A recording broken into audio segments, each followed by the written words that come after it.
So my name is Krista Diamond. Thank you for joining us here today. This is our panel, Write Your Best Artist Statement with MacDowell, Vermont Studio Center, and Ragdale.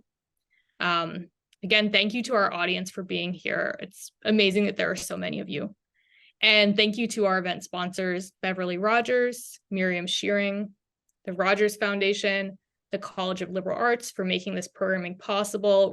We're so happy that we can offer this to you for free, virtual, to the public.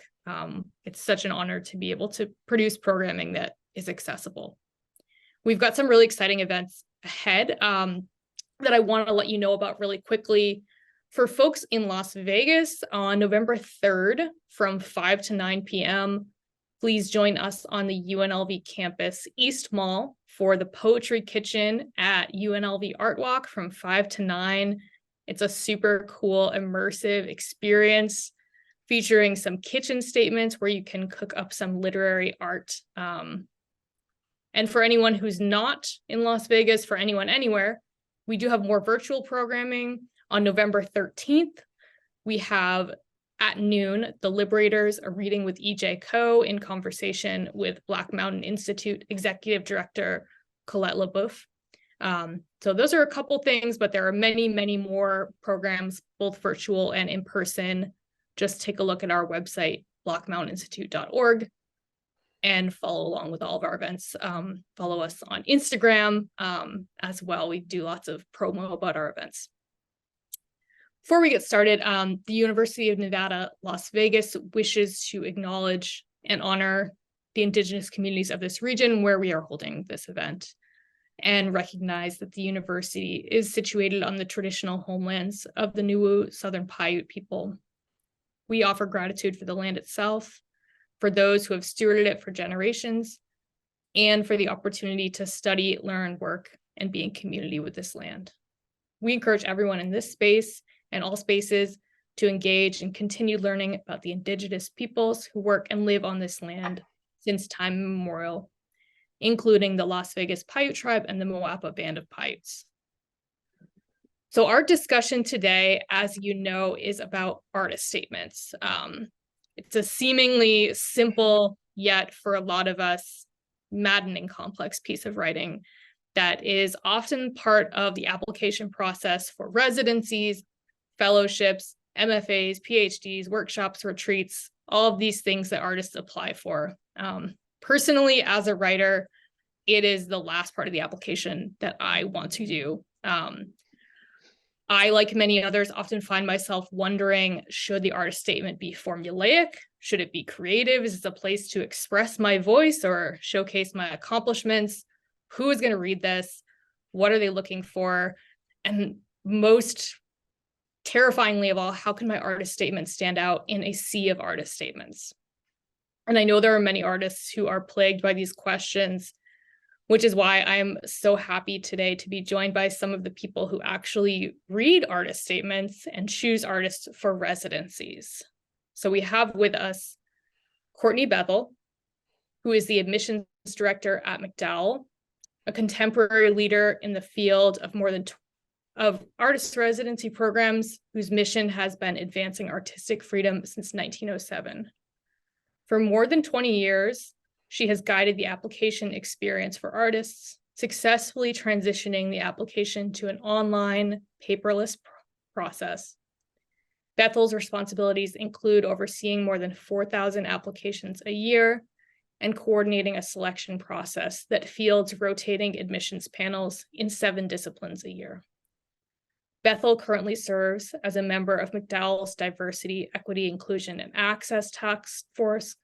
Before joining MacDowell in 2000, Bethel served as an information coordinator with the Jesuit Volunteer Corps at Women Together, Mujeres Unidas in McAllen, Texas, and as an intern with the International Rescue Committee in London, UK. We also have with us Sarah Audsley. Sarah is the author of Landlocked X from Texas Review Press, 2023, a Korean-American adoptee, a graduate of the MFA program for writers at Warren Wilson College, and a member of the Starlings Collective. Audsley lives and works in northern Vermont, where she is the writing program manager at Vermont Studio Center.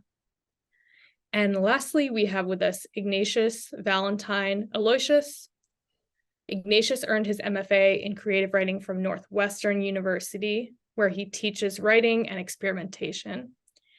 He is the author of the literary novel Fishhead, Republic of Want, Tortoise Books 2020, and his prose and poetry have appeared in or are forthcoming in Cold Mountain Review, Olney Magazine, Thanatos Review, Roy Faniot Press, Tramset, Tofu Inc. Arts Press, the Coalition for Digital Narratives, and Porter Gulch Review, among others.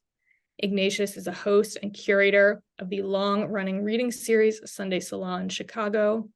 He serves as a new co-chair of the curatorial board at Ragdale Foundation, an arts residency in Lake Forest, Illinois, where he is also its newest board of trustees member. A resident of Evanston, Ignatius is currently shopping his second novel manuscript and a poetry collection that he co-wrote with David Allen Sullivan, Poet Laureate of Santa Cruz, California. So I'll be moderating a discussion between these three wonderful panelists. And while we chat, I would encourage you to use that chat to drop any questions you have, because towards the end of the event, we will be pivoting to a Q&A. And I definitely want to make time to have our panelists answer any questions that you might have. So anything you think of throughout this chat, just please put it in that chat because we will have time for a Q&A. All right. Please join me, everyone, in welcoming our panelists, Courtney, Sarah, Ignatius. Thank you so much for being with us today. Thank you for that virtual applause, everyone. So I would love to begin by hearing from each of you about the residency or fellowship that you are here representing. If you could tell me a bit about the history and philosophy, the artistic disciplines represented, because I imagine we have mostly writers here, but we might have artists of other disciplines here, and just anything else that you would like to share. We can start. We could start with Courtney, kind of go in order, but feel free to jump in whenever. Great. Thank you so much. And thanks for having me here today. I'm really delighted to see all of you, so many of you. I am here representing MacDowell. I am the admissions director. I've been at MacDowell for more than 20 years. Absolutely love working here. I love working with artists and seeing how things have changed over the last 20 years, which it has changed quite a bit. MacDowell was founded in 1907 by the American composer Edward MacDowell and his wife, pianist Marian MacDowell.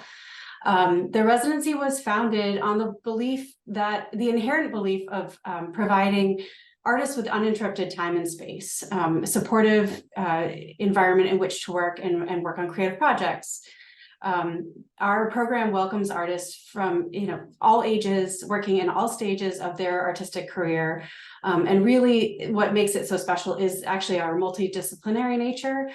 We welcome artists in 7 different disciplines: architecture, music composition, visual arts, theater, literature, film, interdisciplinary arts. And we host up to 31 artists at a time. We have 3 different studio types, if you will. Composition studios that have grand pianos, literature studios or writing studios that have large desks and bookcases and tackable wall space, and then visual art studios, which are probably the most unique in terms of what they can offer for different types of visual arts disciplines. And it really truly is the community of artists, that combination of people coming from different walks of life that makes it such a special place, and often leads to cross-discipline collaborations. I'll pause there to move on to somebody else.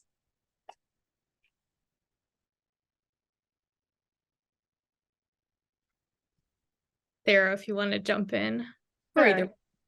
Yeah, I didn't know what the order was. Hi, everyone. Thanks so much for having me. And I love being together with my Ragdale and MacDowell colleagues. I feel like we don't get together enough to talk about what all of us do. Each residency program offers something different. Many of them are founded around the same principles. VSC, Vermont Studio Center, and I also will shorten it and say VSC probably throughout this talk. But Vermont Studio Center's mission is to support artists and writers by providing studio residencies in an inclusive international community and honoring creative work as the communication of spirit through form. And we actually have been around since 1984. Next year will be our 40th anniversary.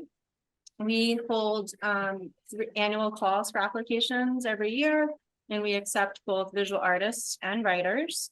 We don't typically have very many performance, and nor do we, our studio spaces aren't really able to accommodate people working in performance or music. We don't have soundproofing studios. Our studio spaces, we have 5 studio spaces, a bunch of lodging, and we are nestled in the town of Johnson, Vermont, on Abenaki land. And we are in the northern part of Vermont and nestled in within the town in the village of Johnson. Yeah, and we accept writers working in fiction, creative nonfiction, poetry, screen, playwriting, hybrid, and translation. Visual artists that come to VSC are typically working in sculpture or 2D or 3D, which is kind of antiquated definitions, but we have a various woodworking, welding, and a kiln for ceramics. We also have a print shop for printmaking, and an entire studio just for writers that overlooks the river. And I will cede to my next colleague. Thanks, everyone. Thanks, Black Mountain, Krista. Really appreciate you're doing this. Thanks for having me. So happy to be here. I'll start by saying that Ragdale envisions its own ecosystem, in essence, creating a world of deepening human connections where everyone has access to creative exploration and transformative experiences in an inclusive community.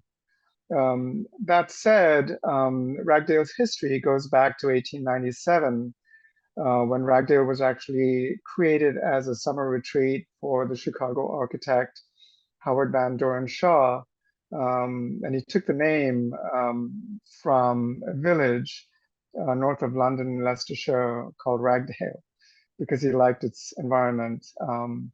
And Ragdale Foundation is located in Lake Forest, Illinois. It's about, I would say, 18 miles from here. It is also the home of Ragdale Foundation, Ragdale Place and Ragdale Foundation, which is the artist residency program that was started by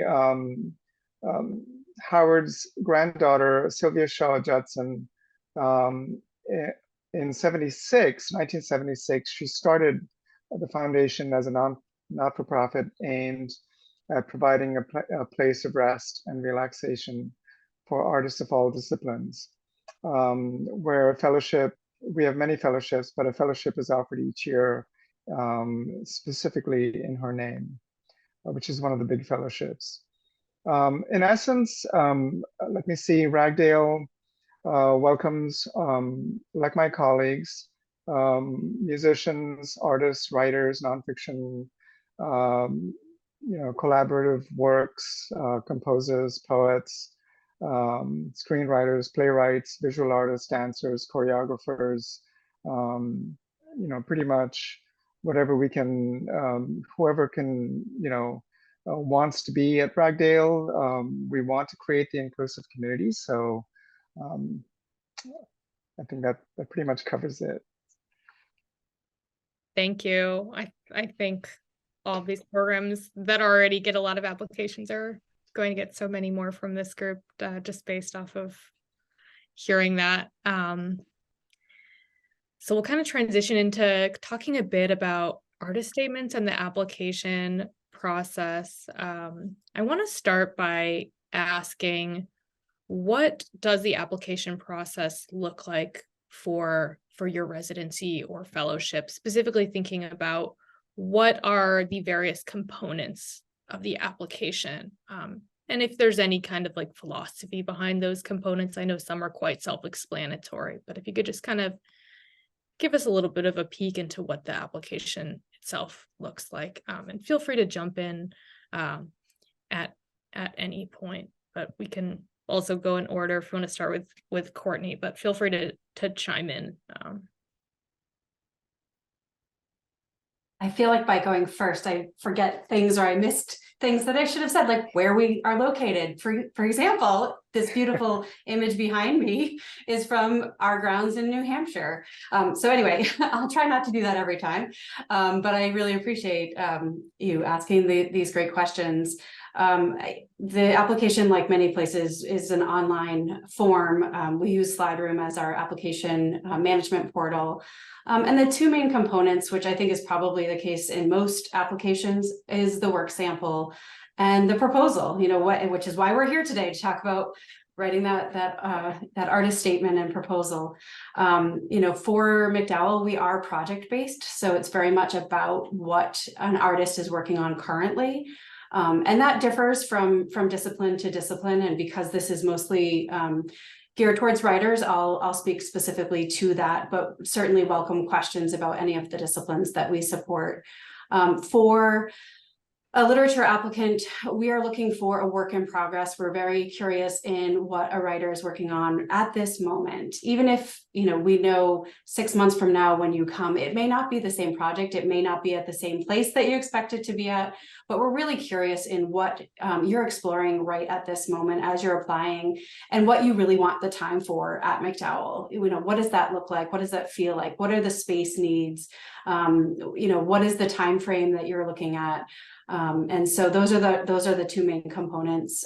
We do also have, questions about the artist as a person, not just what they're working on, but also what they're, what kind of, what are their needs while they're in residence. Each person is scheduled to a specific space, and it's based on that project proposal that they're submitting. Ignatius? I can start by saying that Ragdale uses submittable. And the reason we do that is so that applicants can keep track and communicate with the organization as messages go back and forth sometimes. In essence, applicants fill out a brief questionnaire indicating their original submission, their discipline, most of all. We collect name and home address. They can also they also write down whether they're new to Ragdale or have done residencies before and how often they've done residencies before. As well, they suggest their preferred 18-day session availability. So sometimes applicants will say, I can only do spring, let's say March or April, and I can only do November.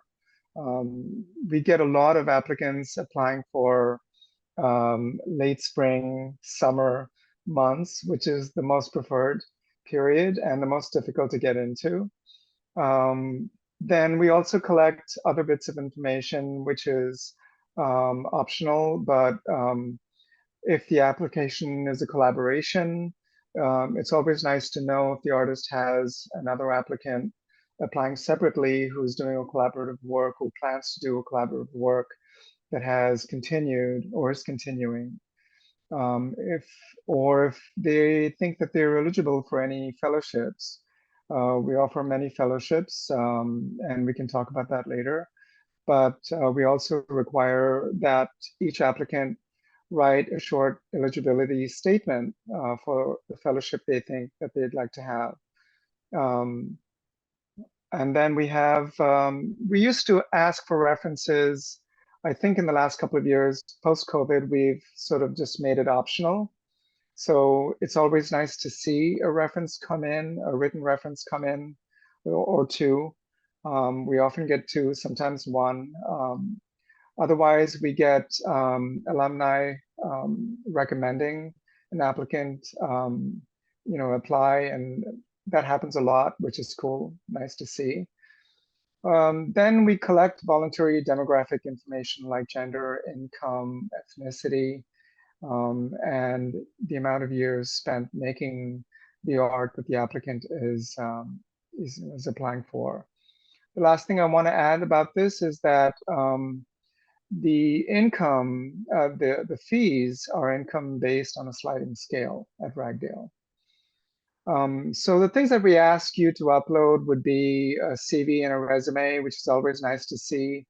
but it does not affect the decisions that are being made in evaluating the work. We ask for an artist statement and a work plan, which takes top tier in terms of necessity, on how artists write their work plan and statements. And of course, a work sample or two. Visual artists may optionally upload an image list, and the same goes for audio work. I'll hand it back to you, Krista. And Sarah, can you tell us a little bit about? Sure, yeah. Vermont Studio Center holds 3 annual open calls per year. Their open calls are open for around 6 to 8 weeks, with set deadlines of February 15th, June 15th, and October 1st. We are not a project-based admissions process. We heavily weight the writing sample or the visual arts sample. For writers, you'll have to select which genre you're applying in. And I know that can be interesting now with a lot of genre lines blurring genres. But we really ask you to denote whether it's fiction, creative nonfiction, poetry, screener, playwriting, or translation. And if you're a hybrid writer, you'll just have to choose between those distinctions.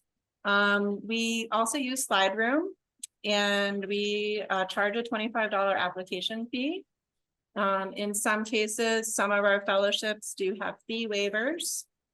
We also offer different fellowships at different deadlines, so you'll want to pay attention to what fellowships are available.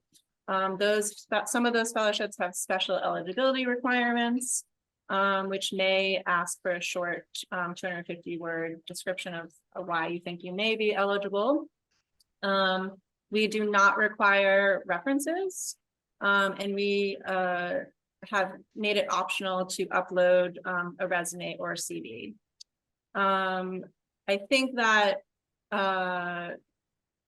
it's interesting how you format and create an application. And those pieces, the way that we've changed, we used to require references to list them, but not necessarily upload a reference like a letter. So we just realized that might be a gatekeeping aspect of the application process. And what else can I say? Our process includes a jurying process, and it's just solely looking at the writing sample or the sample of the visual arts, that images, slides, either images or video that you upload. Thank you. So going off of that, I think this is the part that a lot of people are probably here to hear about, because it's a mystery to so many artists. So people have applied. You have this, what I imagine is just a mountain of applications to go through. What does that process of adjudicating those applications look like? Sarah, you started with that, with talking about the jurying process. So maybe we'll just go back to you, if you could maybe continue talking a little bit about that, what that looks like for you. Sure. So VSC's during process is something I fully manage, and we have a first round and a second round. In the first round, jurors are actually made up of VSC alums. So each application is read by a minimum of 2 VSC alums. We try to include fellowship recipients in that mix. So kind of like you're giving back to the program that you attended. I actually pay jurors, so I pay $100 per person. On average, I'm hiring between 40 and 60 jurors per application round. So it's a big part of our budget. I feel like it's really important to pay our jurors for their work. And I also recognize it's not enough. But that is what we have right now budgeted. We also have a final juror. The final juror is given the top tier of from the first round. And then the final juror assesses all of the applications that they receive, and then they rank them. And then that's how we proceed with our fellowship awarding. It is not a perfect system, but it is, I think we're trying our best to avoid bias. We also do our best to rotate juries. So I do my best to track who's on my jury. I also feel like it's really important to have a wide range of people from different backgrounds and locations and age on the jurying panel. The final juror is typically a past visiting artist or a past visiting writer. So they have typically attended VSC, so they know our program. We have a VSC as a visiting artist and writer program. And that final juror is also paid for their services. Thank you. Courtney, can you tell us a little bit about what that looks like at MacDowell? Yes, I'm happy to. We have 2 deadlines annually. We have 2 6-month seasons, so artists choose which deadline to apply for. And similarly, they select the discipline in which they're applying. The application is catered to that discipline, and we have a panel for each of our disciplines. The panelists, or the panels, are comprised of a mix of people within the field, some fellows, some former MacDowell fellows, as well as people who are not affiliated, and also strongly, like Sarah said, interested in representation in terms of a good mix of people from all over, you know, what they do for a living, you know, age, career path, all of those different things are considered in terms of who serves on the panels. For literature specifically, it's comprised of writers and editors, and again, like I said, fellows and non-fellows. Panelists are also paid for their service. Staff do not participate in the selection process. Our role as a staff is to really review every application for completeness, make sure that, you know, they're applying in the right discipline. Sometimes people pick the wrong application, so we make sure that they have, you know, kind of follow the guidelines, all of that. Once that review process has been complete, I'm responsible for getting all of those panelists signed up and helping out. We have about 90 panelists, and that does vary depending on the number of applications. Also, we have multiple rounds for the review process. Let's see what else. Panelists review, for literature specifically, they review by genre. Within literature, we support fiction, nonfiction, poetry, and translation. We also do support other writing disciplines under other like filmmaking, screenwriting, writing for theater, but those are all their own separate discipline.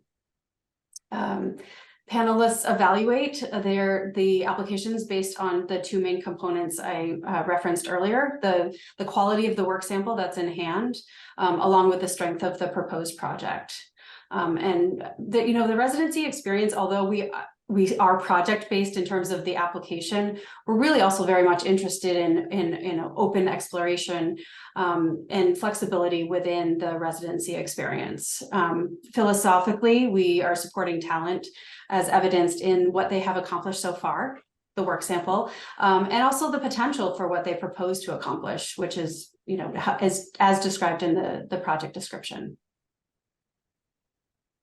Thank you. That sounds like such a big undertaking. It's really amazing to hear about how that works. Ignatius, can you tell us a little bit about how that works at Ragdale?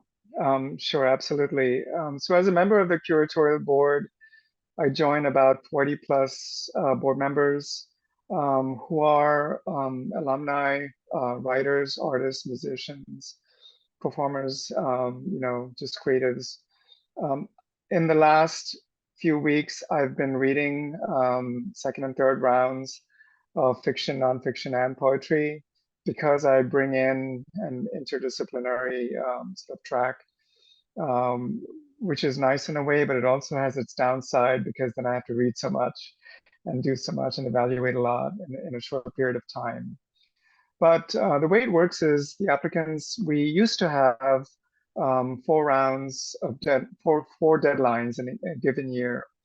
And I think post-COVID, we changed it to May 15th. So if you want to make a note, May 15th, the application portal opens in January of next year. And for residencies and fellowships taking place in 2025. So the 2025 application deadline will be May 15th, which is only once a year. So if you want to make a note of that, and it's always May 15th. So the applications come in, and then all the board members, based on their specializations, they get a batch of applications. And you're reading them with the resumes, with the cover, with the form, the actual form that they fill out with the questionnaire. They read the reference letters. The whole packet is given as a batch to each curatorial board member.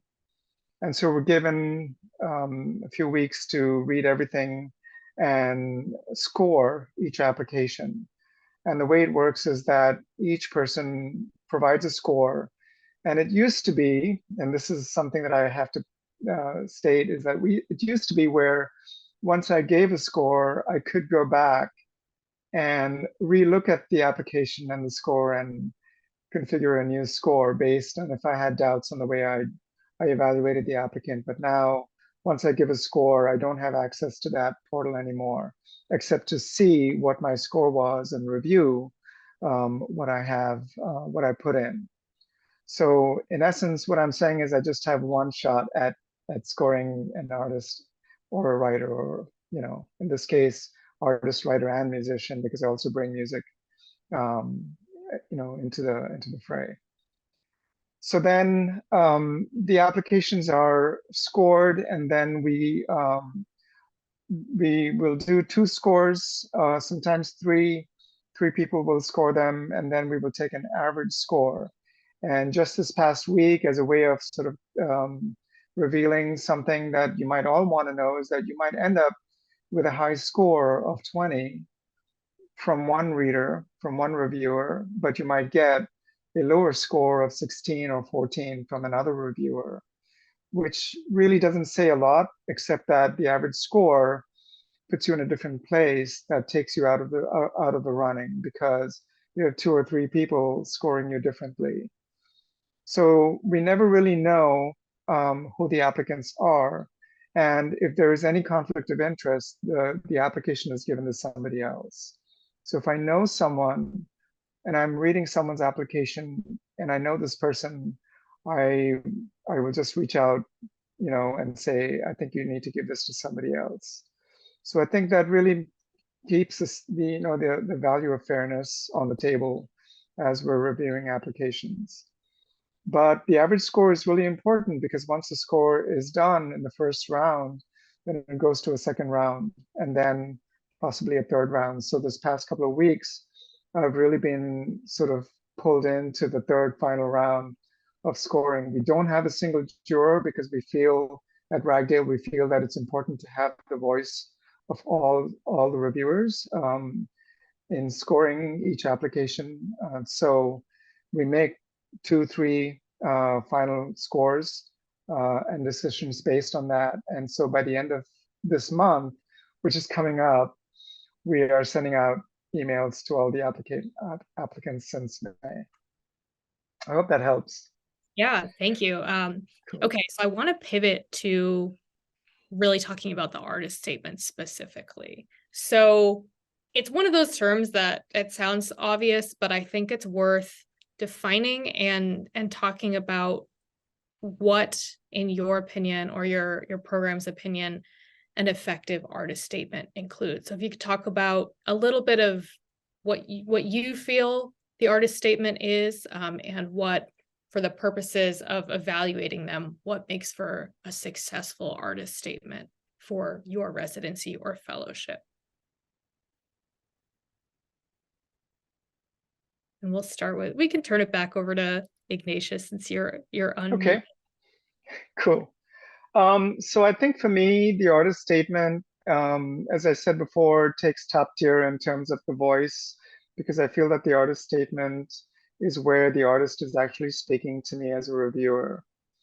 And I'd like to put it this way to all applicants that the statement reveals the artist in the applicant, meaning the artist in you. And you're giving to me a sense of who you are briefly in one page. I'm looking for language, I'm looking for form of expression, for a sense of urgency in the work you're doing, if there is any philosophical, theoretical intent behind the work, which I think is important, especially in the state of the world we are in right now. It's really important to know what you're bringing to the table and how important your work is and what it's doing for the world and for you and for the community that you're going to be sharing while you're doing a residency. And of course, any thoughts from you about the process that goes behind the work you're putting together or you're currently working on. The statement for me should summarize a current original project in the works. It could be a new work, it could be an edit. I think I've come across 3 or 4 applicants who are editing a full manuscript, which has already been accepted by an agent or a publishing house, but they're deciding to come back and do a residency because they're feeling that they're in that place where they need to really tighten the work before they present it back to the agent of the publishing house, which I think is really a wonderful way of saying, I need time and space. I need no interference from the outside world so I can focus on this and get it done in quick amount of time. So it's the same for if you're just working with first chapters or final chapters, if you're working on looking at a collection of poems and trying to revise those and deciding what goes in and what goes out, things like that. But aside from the artist statement, one thing that is really important, and that's why I want to say that your artist statement should have a slash, which is also a work plan added to that. So when you're applying to Ragdale, what we also want to see is what is it that you're planning to do when you are given the residency. Being a 3rd resident, I've done 3 residencies at Ragdale, and the last one was with my wife. And she's a visual artist. And, I've seen residents who come there and who are just so taken by the prairie and so taken by the landscape, they prefer to just wake up in the morning and just walk around the prairie and just think about what they want to do. And that goes on for 18 days, right? At the end of the 18 days, you're going, well, I love the place. I didn't do anything, but I love the place. So there is no pressure for you to actually do something. It's entirely up to you. But you're stating something in your artist statement that requires us to understand what your purpose and intent is. Lastly, I will also say that artists will often add a line or 2 at the end of their key influences for the work in progress, which is nice for us to know, right? So. Thank you. Sure. Courtney, what is and I know you mentioned MacDowell is project-based, so I'm wondering if that influences the artist statement or if there are any other key things that you look for there. Right. So for me, the artist statement is a personal philosophy. It provides context for the work, and it's a way for the artist to explain, but also inform the audience about their work and why it's important. It's an articulation of their creative practice, and it really stands in for the artist. It's the only opportunity. Your work speaks in one way, but the artist statement is your voice explaining what you're doing and why it's important. At MacDowell, it is project-based, so we're also interested, not only why it's important, but what you're doing, what you're thinking about, where you're hoping to go. So it's kind of all of those things, the philosophy as well as specifics about the project. As Ignatius said, it's a work plan as well as your philosophy. And I think clear language is the most important, really avoid the jargon. And I know we're probably going to get into the what not to do, but clear language is the most important thing that I think, have somebody else read it. Does it make sense? Have someone that doesn't know you maybe even take a look at it and really get a sense of what are you trying to say and is it clear? Thank you. What about you, Sarah? What is a good artist statement? I know that's a very broad way of describing that, but what does the successful artist statement look like at Yeah, VSC? I think thanks so much for asking. And I echo many of the same sentiments as my colleagues. I think it depends, because I think it's important to understand where and who you're applying to understand how the artist statement is being used. Like it might be more heavily weighted at MacDowell or Ragdale. For Vermont Studio Center, it is not part of our application process. I think it also comes in for different uses. So whether you're needing to put something up on a wall at a gallery, or you're pitching something to a publisher, or you're applying to a residency program. But I think at face value, an artist statement is an introduction to you as a person and to your work. And it can be a point of reference for evaluating the work, but it's also an ability to speak to what the work is and what the ambitions for the work are as well.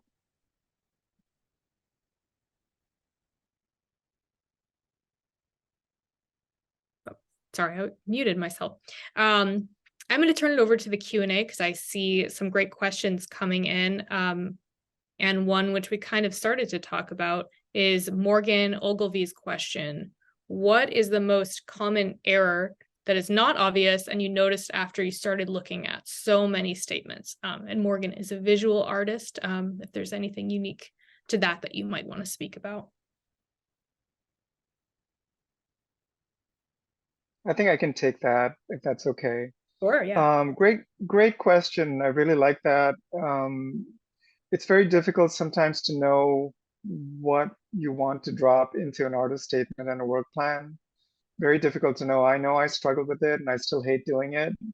And so when I read an application's artist statement and work sample, I always approach it from a very sort of empathetic point of view, because I understand I was there once.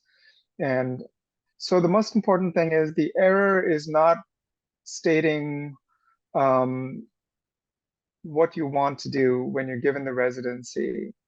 It's one thing to take a whole page to describe the work you're working on, and that's great, but you could just do that in a paragraph for me.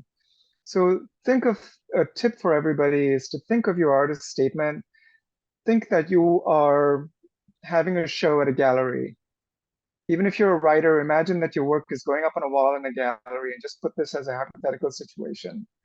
And they're asking you, the gallery folks are asking you to write a one paragraph statement on the work that's going up in the gallery. And that's your artist statement. You have no more room except that one paragraph. Now take that and say that if you're applying to a residency as a writer, then, or as a poet, as an artist, as a musician, as a dancer, the rest of the page, you tell the reviewer what you're working on, and then you wrap it up by saying to them what you're going to do when you're given the residency. The error is forgetting to say what you're going to do when you're given the residency. I think because we spend so much time looking at what you are working on, which is really nice to know. But that's the reason why I like to go back to the application before I hit the submit button on my reviews, just in case I miss something. I think as a visual artist, it's really good to see, Morgan, what else you can likely add in there. It's important for the reviewer to see, what shows you've had recently. And it's always nice to highlight the important things in your career, but you don't have to take me back 10 years, 20 years. It's not important for me to know that. I'm very interested in what you're working on at the moment and what you foresee and the value of the work that you're planning to put out there.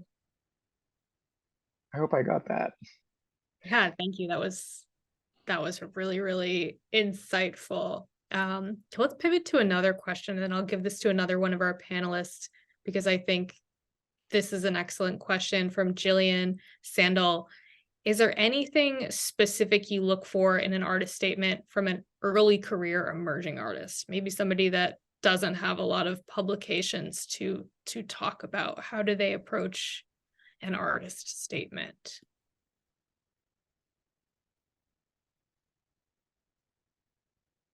I think that writing an artist statement can be personally empowering practice, no matter where you are in your career, and that it might change over time.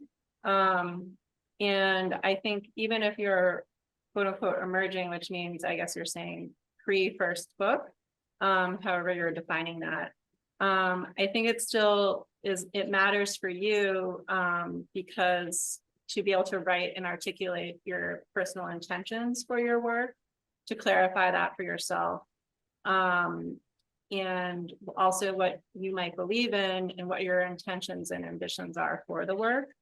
It's important to be able to think critically and analytically about your own work, even if you're quote unquote emerging. And you want to think about the artist statement as an access point into your work. I think it's important to be clear and concise, and to give examples of and to include within that what are the personal stakes or the risks for you as the artist or the writer in your work. And I think the artist statement should be applicable to the project that you're working on, if you're applying for a residency that is project-based, and also applicable to the application, or the admissions process in which you're applying for. So you might have different artist statements crafted to the institution or the place to which you're applying. But the central core of the artist statement remains the same, I think. Thank you. All right, so I have a question that is specifically for MacDowell about the work sample. Are you looking for a work in progress for the work sample? Great question, and yes, we're very interested in work in progress, particularly in literature. No matter what stage an artist is at, whether they're emerging, mid-career or established, it's a way of kind of leveling the playing field, because we're asking, what are you working on right now? We want to know, we want to see that sample. And the biggest mistake people make with the writing sample is sending something that's completely polished and published, and we're like, no, that's not what we asked for, which actually something that Sarah said I wanted to kind of follow up on, which is, not only know the audience up for your artist statement, but look at what are they asking for and make sure to follow those guidelines. That's very illuminating, definitely for me, and I'm sure for a lot of other people. I think a lot of us are like, I'll just send the thing that was like published and perfect, so that they can see that I'm perfect. So I appreciate you answering that. Another really great question from Thelma De Castro. Do any of your residencies value community building or engagement as part of an artist practice? Do you look for residents who will contribute to the residency community as opposed to just working independently? And I'll jump in and say that Vermont Studio Center has a community contribution program. It's 1 to 3 hours per week that has it in various different departments that you can opt in. It's an invitation to contribute in our community, whether it's in the kitchen or in the gardens or helping with inventory our library. It's really a fastest way for community building. But my very, very most favorite part of VSC's residency community is our resident presentation nights. They're typically 3 nights over the course of the residency session. It's an invitation to present your work. And because we are multi-genre and multi-discipline, both visual artists and writers residency program, I find it very, very fascinating to hear the visual artist talks. And I think the visual artists get a lot out of the writers who read their work. It's really short, it's only 7 minutes. It's one of the best community builders that is embedded into the residency programming. Thank you. Can I jump in and add for MacDowell, just because I think this is something we could all speak to. At MacDowell, it's not mandatory. It's not something we look for specifically, but community is such an important part of the residency experience that I think it's very much one of our values. We have both local community engagement opportunities, as well as, similar to Sarah speaking about the fellows presentations. It is all voluntary, so it's definitely opt-in, opt-out, depending how you wish to or want to use your time at MacDowell. But I do think it's such an important aspect that can really add to a residency experience. Thank you. I know at Ragdale we always welcome the artists to do what they want to do when they're here, when they're on campus. One of the most important things for building community at Ragdale is that we have dinner, and dinner, there's a Chef Linda, who cooks Monday through Friday dinner for everybody. And so we all gather at the table, and there's no obligation for you to be a part of that. I do know that when I was doing my residencies, a couple of artists preferred to be in their rooms because that's when their spark of inspiration hit, and they could not leave because they were in the middle of working on their writing. So they missed out on dinner. So what they do is they just come later when the table is closed, and then they go to the kitchen and the fridge and get their food. But at Ragdale, dinner is that one moment that we all look forward to, because that's where we sit down and we talk. You could sit at the table and say nothing. It's entirely up to you. But, the wine bottles come out and we talk and we drink and we eat and we'll walk and we'll gather and we'll share ideas. Sometimes we'll walk through the prairie for sunset. So it's very open. There's no pressure to do anything.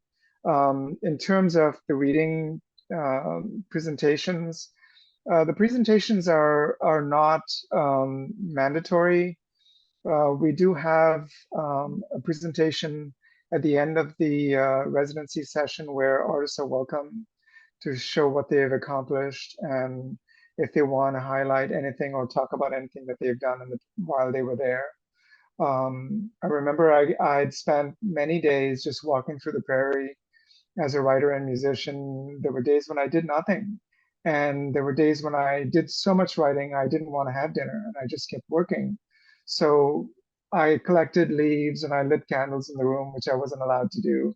So please don't light candles in the room at Ragdale. But also I did that. And I would have I had a table, I built an altar, and that was my way of sort of saying, I love being here and this is what I was working on. So there's no pressure to do anything in terms of your intent to be a part of a community. If you didn't want to, it's entirely up to you, but we encourage community building that way. I think it's the human connections that we're looking for. That sounds so idyllic, just drinking wine and walking through the prairie. So I think we have time for one more question. I'm going to go to Cassie Lee.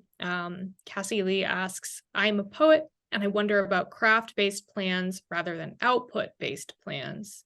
For example, if I want to practice and experiment with a certain element of craft rather than compile poems in a manuscript, should I try to focus more on a longer project? I think that's a great question that can really shape the artist statement. So if any of you would like to have strong thoughts on that.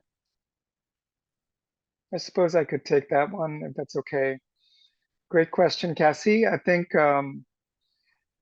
my question to you in return would be, is this a question that you might want to consider before you fill out your application? Because if that's the case, you could mention that in the application, whether your intent is to, do a residency where you're actually doing more craft work than compiling.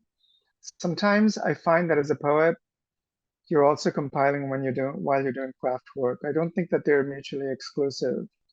You could make it exclusive, but I think in the end, you're always thinking about the compilation of the collection and how it should come together, even though those final decisions are always made at the very last minute.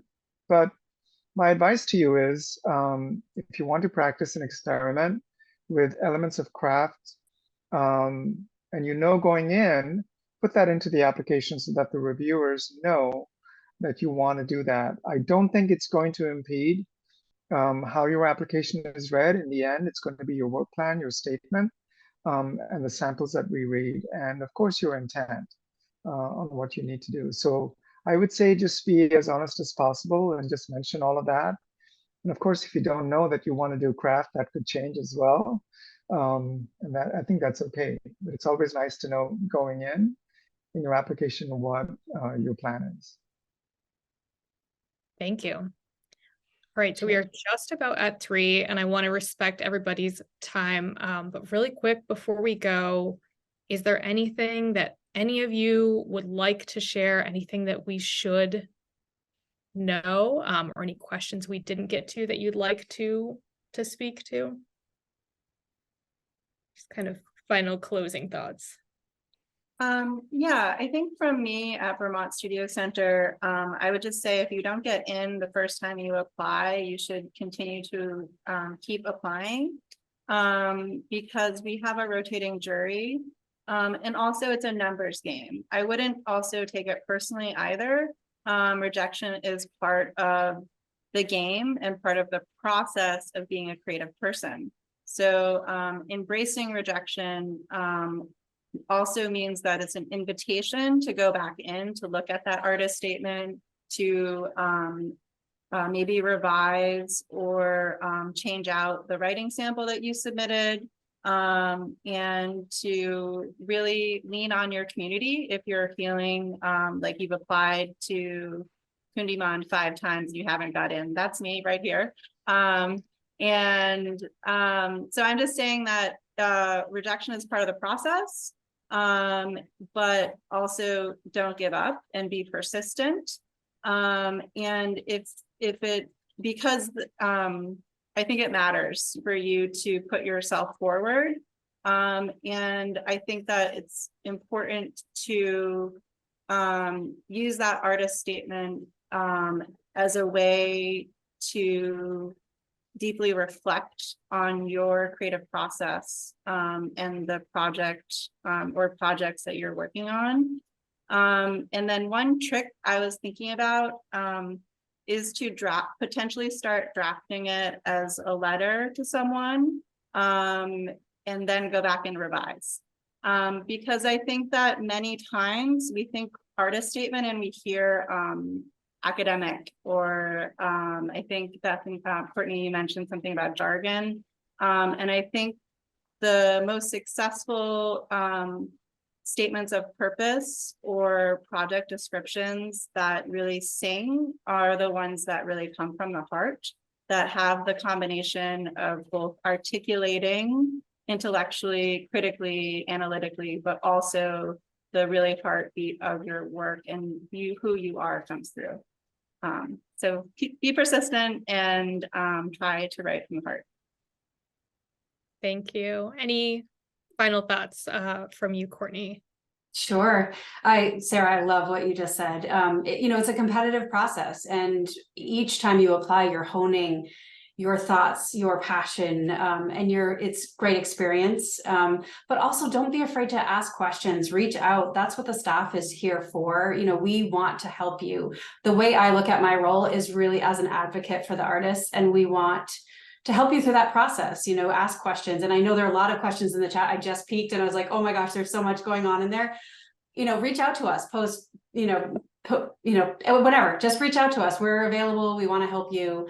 And it is something that, be persistent, as Sarah said. It's, it's not easy, and we want to do the best that we can do to help you through that process. So, and thank you so much for today. Thank you. All right. Any last thoughts, Ignatius? I could definitely add a few things. I think of the artist statement as a crucial document where you're making sure that you're trying to convince me on what you're planning to do. A good statement shouldn't wait until the last paragraph to state what the residency will be used for and how it's going to be used for. So I would say a good statement states that intent early. I know some applicants who will say in the first line, should I be granted a residency at Ragdale, this is what I plan to do. And then they will expand on that and then integrate the work that they're working on, and then wrap it up with the second reminder that if they were given a residency, this is what they would do. Another thing that I want to say is, and I realize this happens a lot, some artists are confident writers, while others lack this confidence in writing, meaning that if you don't think that you are a strong writer, just know that what's important in your statement is how you're speaking to the reviewer as honestly as possible. Just make your statement evoke,